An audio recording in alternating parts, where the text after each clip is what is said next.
আমনি অসমত প্ৰতিহত কৰাটো ৰাস্তা নাই। মানুহবিলাকেতো একেবাৰে বহি ল'লে আমি আঁতৰি দিলো। প্ৰথম নতুনকৈ যাতে ক্ষতি নহয়, দ্বিতীয়তে আমি কষ্ট দি থাকিব লাগিব যাতে নিগাজিকৈ বহি ল'ব নোৱাৰে। ইমান দিনে আমি কষ্ট নিদিয়াৰ কাৰণে তেওঁলোকে আকৌ মানুহ মাতি থাকিলে। আমাৰ চৰকাৰখনে অলপ কষ্ট দিয়া আৰম্ভ কৰিছে।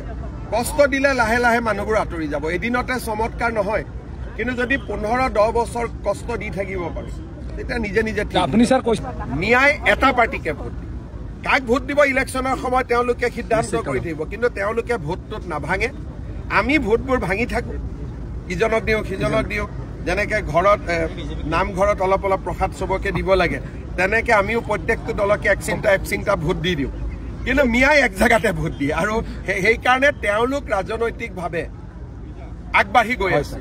এতিয়া আমাৰ মানুহখিনিকো লাহে লাহে মই বুজাই আছো যে তেওঁলোক যদি একতা হৈ থাকিব পাৰে, আমাৰো একতা লাগিলে ভোটটো যি পাৰ্টিকে দিবি।